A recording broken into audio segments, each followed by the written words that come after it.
सदन में अखिलेश यादव के विधायक का फूटा गुस्सा, मौजूदा सरकार का किया घेराव, यहाँ से पेंशन दी, वहाँ से झटक लिया। आखिर किस पर रागिनी सोनकर ने लगाए इतने गंभीर आरोप? बीजेपी बनाम समाजवादी पार्टी की नोकझोंक से कैसे गरमाया सदन का माहौल, देखिए इस वीडियो में। सीनियर महिला को क्या कहकर पुकारती है ये तो आपके संस्कार हैं, पर हम समाजवादी तो माई कहते हैं। और मैं माँ स्वरूपा हमारी जो मंत्री जी हैं उनसे ये पूछना चाहूँगी कि मंत्री जी, क्या आपको भारतीय जनता पार्टी इन किशोरियाँ, ये माएँ, इन बच्चों, इनका दुख नहीं देखने दे रही हैं? इन आंगनबाड़ी की जो महिलाएं हैं जो आए दिन धरने पे खड़ी हैं, क्या इनका दुख आपको देखते हुए नहीं देख रही है? मैं आपसे ये पूछना चाहती हूँ कि क्या सिर्फ आपको इस कुर्सी पे बैठा करके इस्तेमाल किया जा रहा है? क्योंकि आज आपका विभाग जो है वो सिर्फ गोलमाल और झोलमाल सिर्फ इसी के लिए प्रचलित हो चुका है। दूध में पानी ज़्यादा और दूध शायद सिर्फ एक, अभी रिसेंट में एक वीडियो हुआ और मुझे लगता है वो ज़रूर आपने भी देखा होगा। तो मंत्री जी, मेरा पहला प्रश्न आपसे ये है कि ICDS के अनुसार 6 महीने से लेकर के 6 साल के बच्चे के लिए जो मानक है वो 8 रुपये का है। एक प्रेग्नेंट महिला, एक लैक्टेटिंग महिला के लिए जो मानक है वो 9.5 रुपये का है। और साथ ही साथ जो हमारी किशोरियाँ हैं और जो सीवियरली मालनरिश्ड हैं उनके लिए 12 रुपये का है। आज की महंगाई को देखते हुए जहां चना 80 रुपये किलो है, एक अंडा 5 रुपये से भी ज़्यादा है, दूध 66 रुपये लीटर है कि अगर आप एक बच्चे को 250 ml भी अगर दूध देते हैं तो उसका मानक जो है, उसका जो मानक है वो आपका 12 रुपये हो जा रहा है। ऐसी स्थिति में क्या आप विश्लेषण करेंगी कि हमारे बच्चे जो आज मालनरिश्ड होते चले जा रहे हैं, किस मानक पे आप उनको 600 किलो कैलोरी का मील और साथ में 20 ग्राम प्रोटीन आप कैसे दे रही हैं, इसका विश्लेषण करेंगी? और मेरा दूसरा प्रश्न ये है कि आंगनबाड़ी कार्यकर्त्री जो इस विभाग की रीढ़ हैं वो आए दिन धरने पे, वो चाहती है कि उन्हें परमानेंट किया जाए, उन्हें एजुकेटर के पदों को ला करके भयभीत किया जा रहा है। क्या उन्हें 30,000 रुपये प्रति माह देने का सरकार काम करेगी?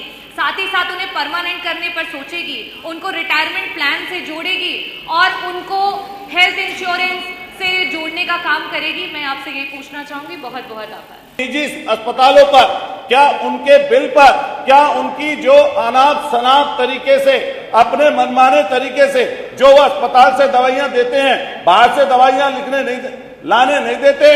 तीसरा, जो जांचें कराते हैं वो बाहर से कहीं और से जांचें कराएं तो उसको मानते नहीं है। क्या मान्यवर माननीय मंत्री जी बताएंगे कि अब तक पूरे प्रदेश में कोई ऐसी आपके पास शिकायतें आई हैं कि जिसमें निजी अस्पतालों के खिलाफ शिकायतें मिली? अगर वो मिली हैं तो उनकी संख्या कितनी है? और अगर उनकी संख्या जितनी भी आपके पास है, क्या उसमें से एक पर भी किसी के ऊपर कार्रवाई हुई? माननीय मंत्री जी, इसके बारे में जानकारी दें। क्या प्रदेश सरकार ये भी बताने का कष्ट करेगी कि हमारे यहाँ 2010 से जो भारत सरकार ने क्लिनिकल इस्टेब्लिशमेंट एक्ट 2010 जो हुआ वो 2016 में हमारे उत्तर प्रदेश में मान्यवर लागू हुआ, 2021 में वो प्रभावी कानून के रूप से हुआ। क्या उसके हिसाब से कोई प्रदेश में, क्या उस एक्ट के हिसाब से क्या किसी मरीज को या उसके तबींदार को या परेशान होने वाले व्यक्ति को क्या कोई सुविधा, क्या उसके मानक के हिसाब से कोई निजी अस्पताल कोई काम कर रहा है? तीसरा, क्या सरकार निजी अस्पतालों के परामर्श शुल्क व प्रमुख जांचों की अधिकतम दरें तय करने पर कोई विचार करेगी? क्या मान्यवर निजी अस्पतालों की दरें निर्धारित करने हेतु नियामक प्राधिकरण कमेटी का गठन करेगी या कोई गठन पहले से है? मैं मान्यवर यही चीज पूछना चाहता हूं। मान्यवर ये जरूर बता दें, चलिए धन्यवाद, कि जो इससे संबंधित हैं लोग जो प्रभावित हो रहे हैं उनकी संख्या करोड़ों में है। मान्यवर, ये चीज मैं अपनी तरफ से नहीं बोल रहा हूँ। आप भी कोरोना के समय में, कोरोना के बाद मरीज मर जाते हैं अस्पतालों में, लेकिन आप भी कई बार सिफारिश करते हैं, हम सिफारिश करते हैं। हालत देखिए उनकी क्या है। इनका माइक बंद कर दिया माननीय मंत्री। अच्छा, सब लोग सुन लें प्लीज। नियमावली उठा के, एक सेकंड मंत्री जी, सब लोग नियमावली उठा के देख लें। नियमावली में 2 अनुपूरक प्रश्न करना है। एक आदमी 4-4, 5-5 प्रश्न पूछता है तो ये संभव नहीं है। तो उसके हिसाब से 2 अनुपूरक जो प्रभावी हैं नियमावली के पढ़ लें, उसमें ये चीज लिखी हुई है, उसके हिसाब से प्रश्न पूछे। श्री माननीय मंत्री जी। माननीय सदस्य ने जो पूछा है, तो कुछ पहले पॉलिटिकल बोले थे, तो पहले पॉलिटिकल जवाब, फिर क्वेश्चन का जवाब। अध्यक्ष जी, जब हमारी जो मतलब ये कह सकते हैं कि जो हमारी आध्यात्मिक शक्ति है, खासकर सनातन संस्कृति में माना जाता है, जब मेरा अंतिम समय आता है तो हमारे सामने, आंखों के सामने एक पिक्चर गुजरती है।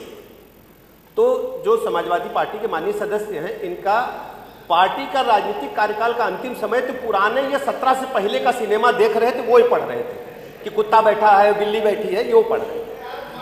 अब आप सुनिए, जो माननीय अध्यक्ष जी, माननीय सदस्य ने सवाल उठाया है कि कितनी शिकायतें मिली। हमको शिकायतें भी मिली हैं और हमने कार्रवाई भी की है। हमको शिकायतों की संख्या लगभग 500 मिली और हमने 178 अस्पतालों का लाइसेंस निरस्त किया है।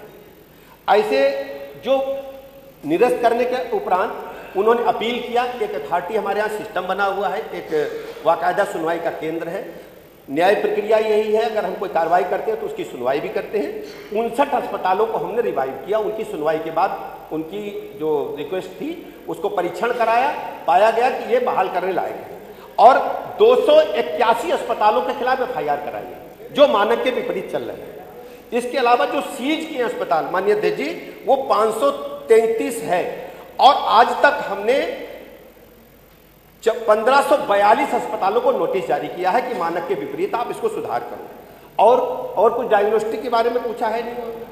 नहीं पूछा है ना? पूछा डायग्नोस्टिक के बारे में पूछा? हाँ, पूछा। वो भी बता देते हैं।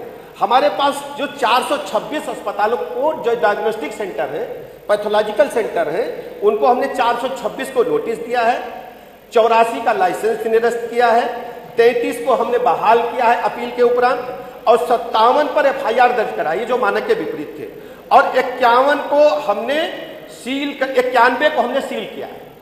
ठीक है ना? ठीक, ये बहुत जरूरी है।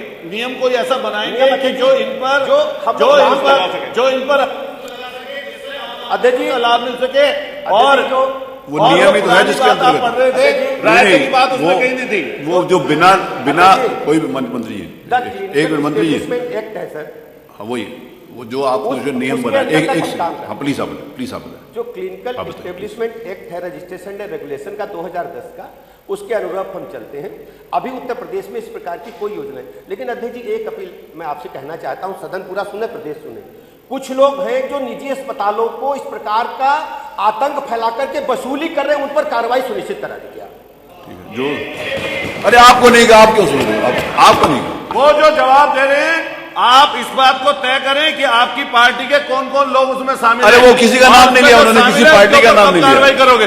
उन्होंने किसी पार्टी का नाम नहीं लिया, किसी व्यक्ति का नाम नहीं लिया, किसी व्यक्ति का नाम नहीं लिया, किसी पार्टी का। श्री आशु मलिक, प्रश्न संख्या 6, श्री आशु मलिक। धन्यवाद माननीय अध्यक्ष जी, मैं आपका आभार व्यक्त करता हूं कि आपने बहुत ही गंभीर और महत्वपूर्ण प्रश्न पर मुझे अनुपूरक पूछने का अवसर दिया। मैं आपके माध्यम से सरकार का ध्यान प्रदेश के आंगनवाड़ी केंद्रों की वास्तविक स्थिति की ओर आकर्षित करना चाहता हूं। मंत्री जी के उत्तर में योजनाएं हैं, पोर्टल है, आदेश है, आवंटन है, आंकड़े हैं, लेकिन मेरा प्रश्न स्पष्ट था और आज भी स्पष्ट है। परिणाम क्या है? गांव के भविष्य की पहली पाठशाला है, पहला क्या यह प्रशासनिक लापरवाही नहीं है? क्या यह बच्चों की सुरक्षा के साथ यह प्रशासनिक लापरवाही नहीं है?